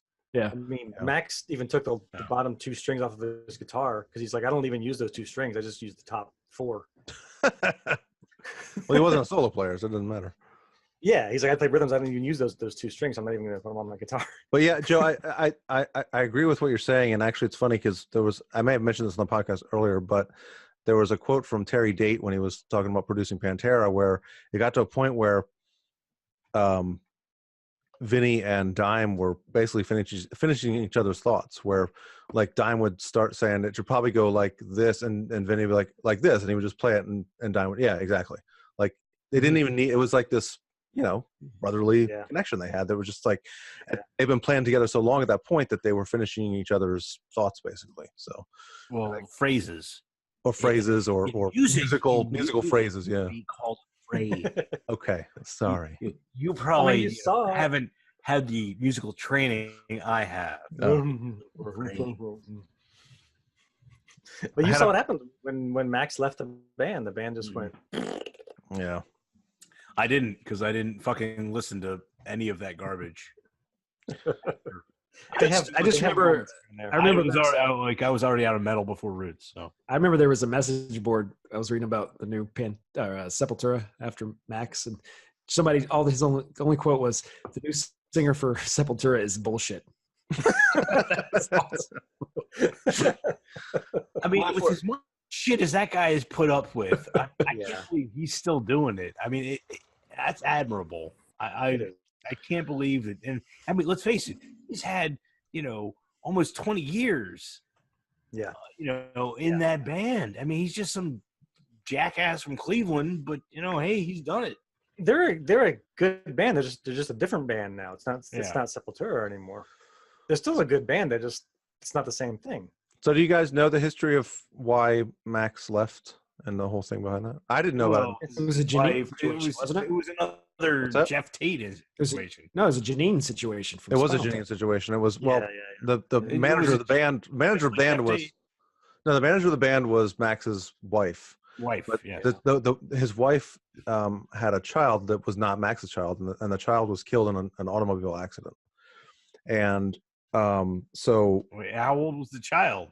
Like 17. Came out at like 3 years old. No, but I'm not sure. But at the time, did she have it before she was married to Max? Yes. Yes. Okay. All right. It was Max's stepson. So this happened, and Max left the tour for a bit, and while he was gone, the rest of the band was like, I don't think that Max's, what was Max's wife's name? Let's see. I think it says here. Dana Wells. So when Max got back, they were like, we don't think Dana's managing the band well. We want to fire her and hire a new manager.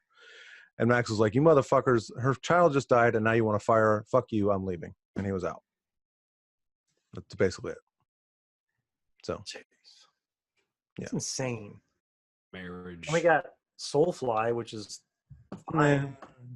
It's not Sepultura with Max. Yeah, and then Igor stuck around, and that's the one thing I don't get is the fact that Igor stuck around for 8 years, 9 years. Yeah. And he was just finally, fuck you guys, you suck. And now they've got. Do they still do Cavalera Conspiracy? They do, yeah. And that's pretty good. That's all right. It's pretty good. Yeah, it's but it's never going to top. You could be listening to one of the great Sepultura albums. Exactly. It's never going to top those 3. This was their time. Yeah. Yeah. So anyway, we can get back to this album, but I did want to mention that's how Max left the band. I thought that was. Yeah, that's. Hey, I appreciate that. Yeah. So we did mention it was a really great improvement over the previous 2 albums. I didn't listen to the other 2 when I was researching for this one. I kind of skimmed through them a little bit, and I was like, yeah, that's enough. I don't need to. It's the usual problem with. Let me ask you that, because I have never. That's the whole thing. Back in high school, I ran into Arise, and holy fucking shit, that is such an incredible album. And I was told, don't even bother. And maybe somebody was just like, oh, Beneath the Remains is okay. And let's face it, it is a great fucking album. Yeah, it is. Is it Is it as good as Arise? No, but it's pretty close. Good. Yeah. One way or another, like I mean, let's face it, as Max got more used to shit, he got more death metal-y with his vocal style. And well, you were saying his voice changed. I don't really notice that big of a difference on this album and the next from this to Arise? Yeah. I mean, no, like he's growling in Arise, like, you know. Maybe he was like 19 on this album, though. Maybe the fact that we've heard their really first two albums, it will give you more perspective if you listen to the first. Right. Schizophrenia. From what I've heard, I shouldn't, but I mean, I can play a little bit. I don't know what a good example is from one of these just albums. The first song is Play Arise. No, I'm talking about schizophrenia. Oh, stuff. Schizophrenia. Oh, just play the title track. Or From the Past Come the Storms. Yeah, that's what.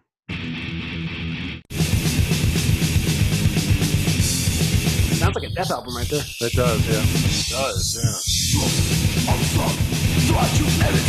All right.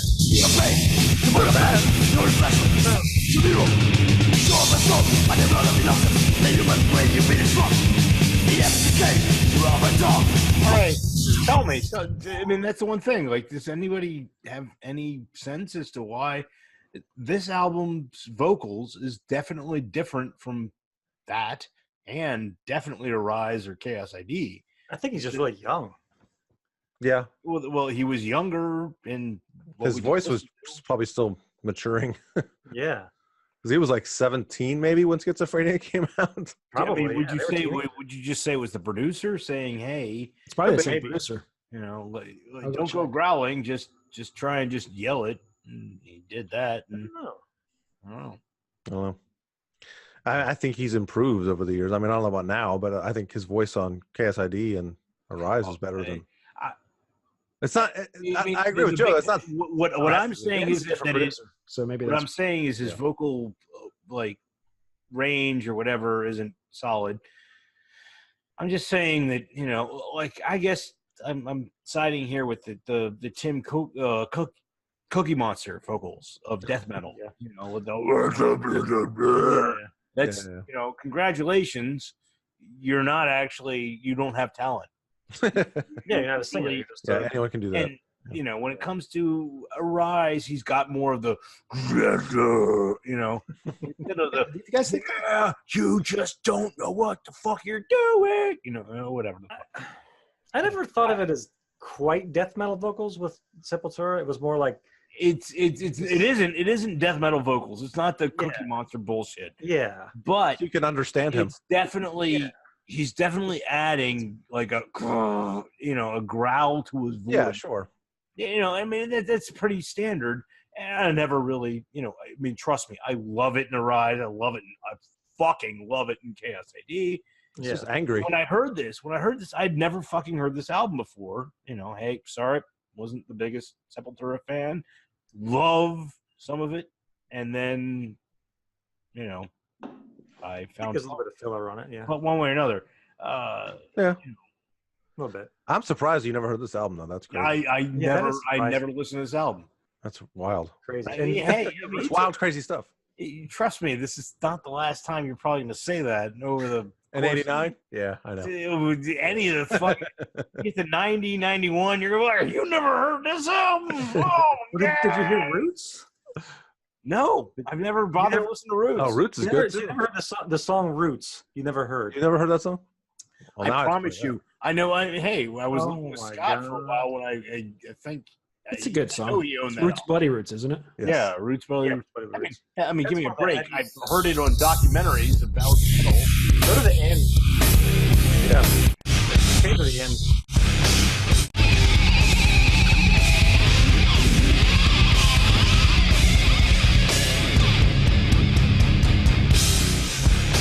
Oh, Lord. Oh, yeah. Oh.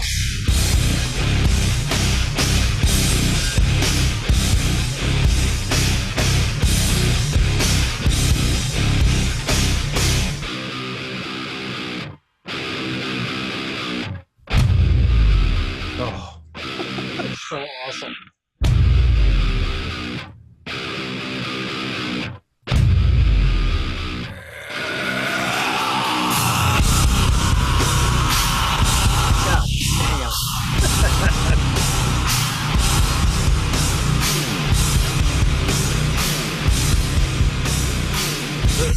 old are we gonna be when we hit that one?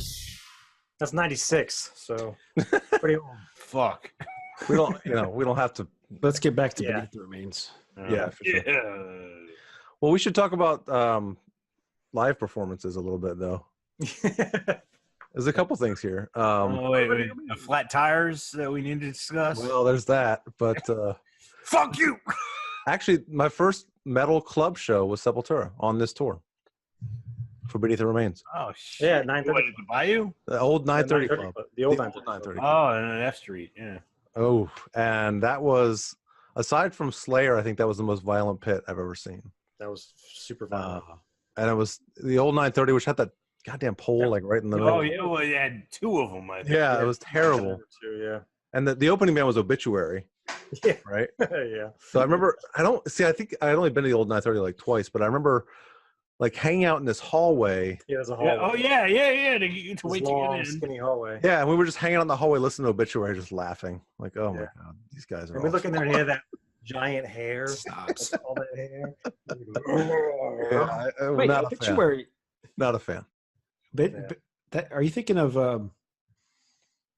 the British band? Napalm Death? No, it was Obituary. They were the opening band.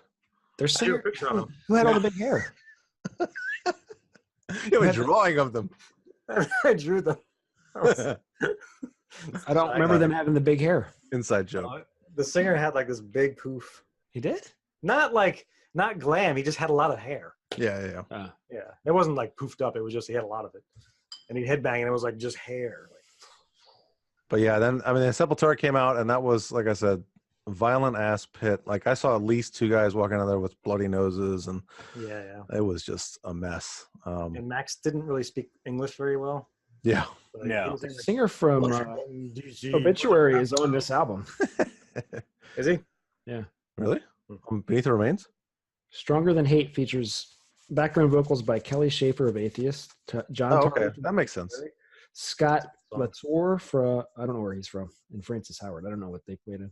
Well, there's definitely some big gang vocals on that song, so that makes sense. The vocals for Stronger Than Hate were written by Kelly Schaefer. Oh, really? Singer for Atheist.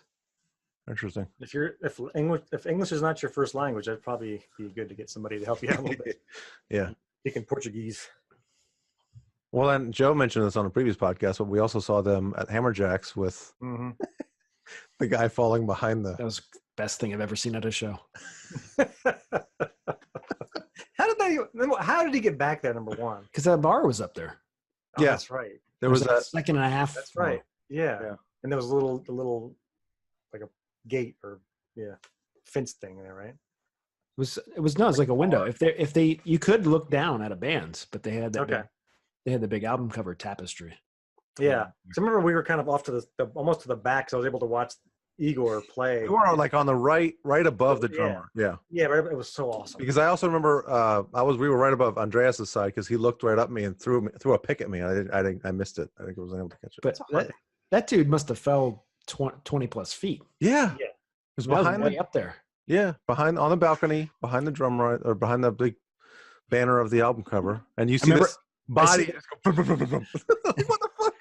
It was like he was hanging on because it wasn't a straight fall. It was like right. It was like almost like bouncing off of the thing. I swear, I thought it was like he's gonna be dead, and then he just gets up like a drunk asshole, and he gets tackled. Then Igor looked behind him too, like what the fuck is going on? Bumped into him. We called what do we call Igor? Because he looked like one of the guys from Blanca. Yeah, he looked from Street Fighter. From Street Fighter. Because when we play his drums, he'd be like Blanca. Was Blanca electricity, but two. Street Fighter 2. Thank you, Keith. Yes, correct. Yeah, Street Fighter 2. Was he the one from Brazil? He was. Yes. Ironically enough. There you go. Must have been based on him. Flat out, like this band just improved. Yeah. I absolutely love Max's vocals on this album. I really wish that he had maintained this kind of, setup instead of going sticking with the I don't know. I eat my dick, shithead. I prefer his really okay. I don't know. I like his vocals on KSAD. Yeah, I do too. I do. Roots. I mean, and Roots. Yeah. I like his vocals. Rise. I just hadn't heard him, not just try and kind of death metal-esquify his vocals before. I mean, because let's face it, he does kind of use the, I as much as I appreciate that, I like talent. So wait, you like his vocals better here? I do. I really. Saying, yeah. I have That's what I thought. Listen to this album. I having fallen in love with Arise first, felt that Chaos AD is probably one of the best albums that everybody. That is an album any metalhead should have in their catalog. That is absolute, one of the most important. Of course, Master of Puppets, but that would be number 2 or number 3 to me. Wow. I mean, maybe Vulgar Display is 2. I don't know what. That would definitely be in the top 5. Okay. So, but listening to his vocals on this one, holy shit! I don't know. Maybe it's it's more raw. It's more natural. It's not forced. It's because I fucking give a shit about this. If he was just yelling randomly at me for being in a crosswalk when he's trying to drive over me, he'd probably be like, "Yeah!" instead of. So you want him to scream more naturally rather than trying to be more death metal-y. That's what you're saying. Exactly. Okay. I mean, hey, he sounded like a Dothraki on Beneath Her Own.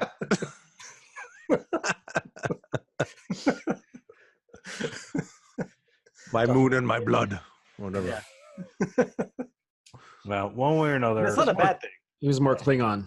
The next we were talking live stuff, and I mentioned earlier Tim, you said that you played some songs pretty fast. Yeah, there's a version of Inner Self. The version I heard was on KS. There was a reissue of KSID that had a live version of Amen going into Inner Self, and that is really fucking fast. Yeah, because Inner Self's supposed to be kind of slow and not slow, but it's got to be slow to get to the fast chorus, right? Yeah, exactly. Yeah. There it is.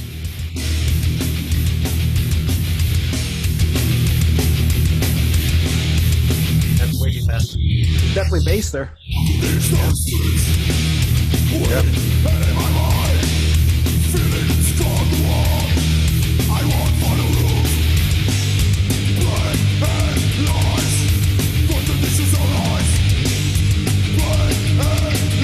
When it gets to the fast part, though, then find that.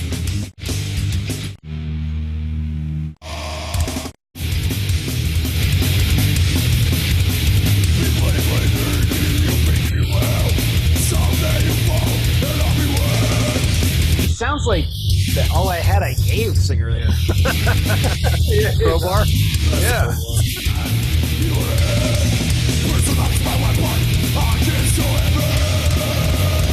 What are you guys doing? Yeah, it's way too fast. It's not good. No, it's not. That's not what it's supposed to sound like. Killed this song. Yeah, he did sound a little like a Crowbar guy. Yeah.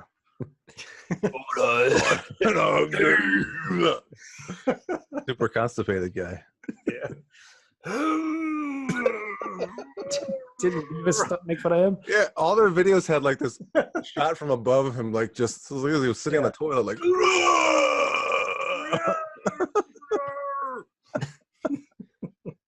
Hold on, and they're all fat.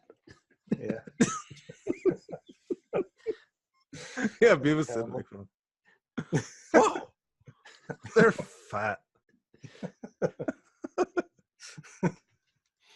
Did you notice the drums on this? He does a weird thing where he skips a snare hit constantly. No. What? Really? It's like a crutch. I did Yeah. not. It's this weird thing where it's like it's supposed to be a fast beat, It'll go stop, stop. You have to just play any song. Did you? Yeah. Is there an example of it? I know what you're talking please about. give us an example that Anywhere, anywhere where it's fast, he does it, and I'm pretty sure it's a crutch. You think so? He's just getting his arm a rest. could you tell us? I think it's to get himself back. To get himself back on the into the beat. Where's the fast part? There he goes. I see you fight to the time. He did it. Oh yeah, that's Did it again. Oh, did it again. That's weird.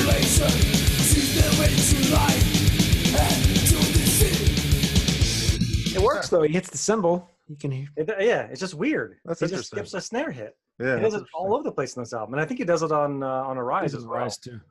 Yeah, weird. And I'm pretty sure he's like, I just want to get myself back. Okay. Damn it! Now I'm gonna notice that every time. It's gonna be like a It doesn't in the sound back of my head. Like, why did you like, get that it's out? not like he's messing up. I think it sounds good. But no, I'm Yeah, it's sure he's doing it fine. on purpose. It's just It one of those does things. make it a lot easier to play. I bet Wait, I can skip one. I can skip one. it's interesting. Slaves of Pain. That's a really good song, isn't it? Oh yeah. Yeah. Mass hypnosis. Mass hypnosis. Mass hypnosis. Oh yeah. That one. Hypnosis. And Primitive Future's good. Oh, that's yeah. awesome. I think the only song I wasn't that into was Hungry. Hungry. Yeah, that's the only song that I was. The album starts off real strong, and then I guess. Like yeah, side 2 isn't as good as. Yeah, it's kind of true of Arise as well. Yeah, and Chaos AD actually. I don't know. They had some good stuff. Like Nomad's on the second side. Nomad is. Yeah, that's true. God damn that song. Yeah, that song is amazing. Yeah. But then you got like Biotech as Godzilla and like, That's a little silly. Don't knock on that. I love that tune. really? Bitch. Isn't there a Jello Biafra thing there? Oh, maybe that's why he likes it so much. Let's do the math. There's an album cover comment on all the albums this week or this podcast. Yeah. You know the story behind this one? I like the album cover though. Yeah, it's a good album cover. It's the best of the four for sure. We don't. Why don't you tell us? I will. This album cover is it's art by Michael Whelan. It's called Mike. Hi. it's called Nightmare in Red. The painting they wanted to use by him was called Blood Curdling Tales of Horror and the Macabre, which I think is also a H.P. Lovecraft story. Oh, okay. And so as soon as I read that, I went and Googled that photo that they wanted to use. Yeah. And I was like, holy shit. What's the fucking Cause of Death obituary album cover? Oh, really? So then I went back and was reading about this, and it tells me that in the next sentence on Wikipedia that the band was actually pissed because they got talked out of using that album cover, and then Obituary used it the next year on their album. On the same label? Yeah, pretty sure. Probably, yeah. Yeah, pretty sure. But I think they ended up better off with this album cover. Yeah, I like this better. It's a little more simple. Yeah, I like it too. Yeah. There's a lot of hidden things in there if you look close. It's pretty cool. Mm-hmm. It's far better than any other album covers we talked about tonight. Oh yeah, absolutely. Yeah. I mean, That's Kreator, not saying much. Yeah, Kreator doesn't really count. Kreator's- Yeah, it's just a picture. Yeah. Still. Yeah, Powermad's was stupid. No, this is a really good album cover. I like that. I mean, that's really good art. I like it a lot. What, the Sepultura? Yeah. Beneath the Yeah. Remains. Yeah, that's really good. Yeah. It's really good. I agree. Yeah. Oh boy. Oh boy. I think so. We saw them. I think I was still in high school when we saw them. Well, I think it was your graduating year. Yeah, I graduated in '89. I'm just saying, like half of that year, I was either. Sure. Yeah. You were Summer. have graduated, or you were going to graduate. Yeah. Yeah, I think this was while I was still in high school. So I feel like it was winter. I feel it was like early. Although no, because the album came out. It says the album came out in April 7th. Yeah, so it must have been. It can be cold in April. It's almost exactly 30 years. And then we knew the songs on this album when we went to see them. So yeah, you may have just graduated. I don't know. It doesn't matter. I can't remember. Yeah. Yeah, we saw them a bunch live. Oh yeah. Well, there was one time that I would have seen a lot of them if one of you fucktards hadn't gotten a goddamn flat tire. What? Fuck you. Around that. We're trying to avoid seeing what Biohazard. Fuck you. I would have rather seen as much Biohazard as possible. Oh, is this the Aerostar? Yeah. Yeah. Owen! Yeah, you were there. Literally. Fucking Joe. God. I mean, I don't remember the show. We got to see like the last 2 songs. Yeah. Oh, I hate you guys so much for that. But didn't we? Could have gotten your own car. You guys saw Sepultura like 8 times before that. That's the only time I ever got to see him, and I barely got to see him because of you two fucktards. They were open for Pantera, right? Was that yes. Yeah. And we missed Biohazard. What the fucking do? Oh no! But I missed almost all of Sepultura. The only time I ever got to see him because of you two pieces of shit. I mean, you can't blame me. I wasn't even driving. Tim was driving like a maniac. Probably. Were you driving? Oh yeah. Okay. Yeah, Tim was driving. Yeah. It was right on that. At least they never changed a tire. It was a gold Aerostar. It was red. It had a gold, like a pinstripe, I think, of gold. Maybe. It's right on that curve at 495. I remember exactly where it was too. Yeah. Remember we had to take all the car seats out of the car to get to the spare tire. That was half of the problem. Because like changing a tire doesn't take that long, but everything was bare. Like the spare was the little donut was buried under all those the car seats. Yeah. To empty all that shit out and then get everything out and put everything back in. That took like 45 minutes. Poor Keith. I fucking hate you for that evening. They got to see Pantera. I did, and that was. I mean, let's face it. I was still pissed off. Like at that show, I didn't feel they played long enough until I got older, and then I was just like, no, they played the right amount. But still, I mean, we all have to remember that show, the fucking lightning bolt. Oh yeah. Bolt, I mean, none of us saw it. Phil saw it. Behind us. Phil saw it because he was staring back at it. We were all staring at him the other direction. Yeah. Holy shit! You seen the light bolt? Whoa! Yeah. And fucking Phil Anselmo yells. What did he yell? Fuck the gods. Yeah, fuck the gods. As a lightning bolt nails right off of somewhere. Around Merriweather Post Pavilion. Holy shit. That was a show where they opened with Suicide Note Part 2, wasn't it? Was that the same show? Or was that... I don't remember. I don't remember any. Was that the Far Beyond Driven tour? I can't remember. I remember loving that show, but... No, I don't think they opened with that. Yeah. Okay, it was... Oh, that's right, because that White Zombie opened up for... That was White Zombie, yeah. Was that a different tour? Like, yeah, that was... Okay, that was yeah. Was that Deftones, White Zombie, and Pantera? I saw on Instagram Reinventing the Steel came out today, many years ago. Yep. 2000. 19 years, yeah. Yeah. It's a pretty good album. It is. It's good. Wow. It's good. Not as good as Trendkill, in my opinion, but we've had this discussion. One way or another, I would say, from all the albums we've had for this episode, holy shit, I mean, let's face it, I think we all 4 agree, this one beats the living shit out of all 3 combined. Oh, yeah. I mean, it's an embarrassment to think about how incredible this band was and how, they actually got better.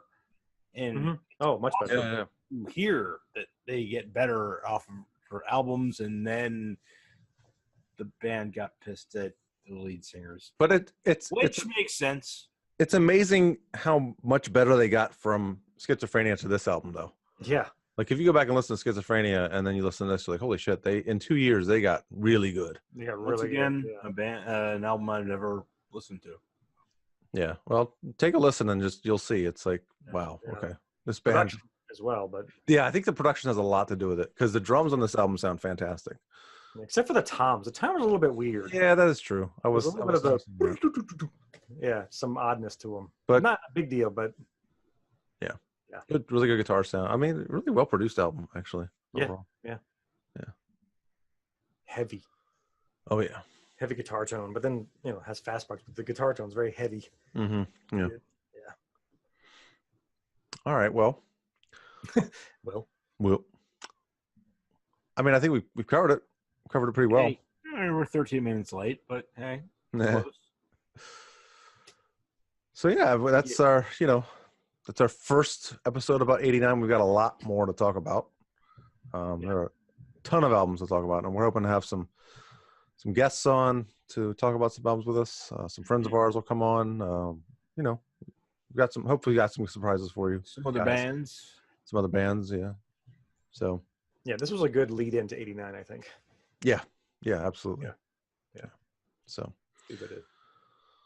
bring us some social media stuff. Facebook.com/Summertime Podcast. Twitter.com/SIT Music Podcast. Instagram.com/Summertime Podcast. And we're on to YouTube.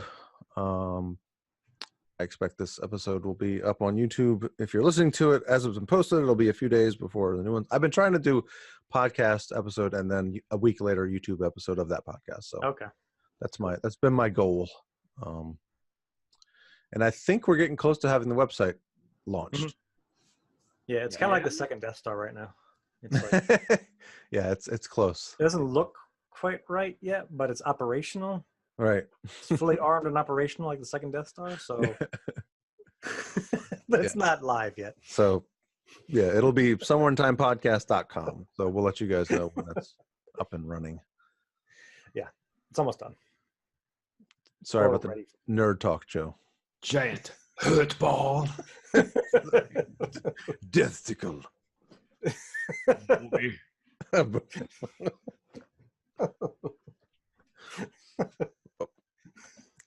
Just got nerdier. Yeah. Yep. All right. But yeah, that should be done soon. Cool. Excelente. All right. Bye-bye. We'll play the outro. Oh, yeah, that part. I hate you.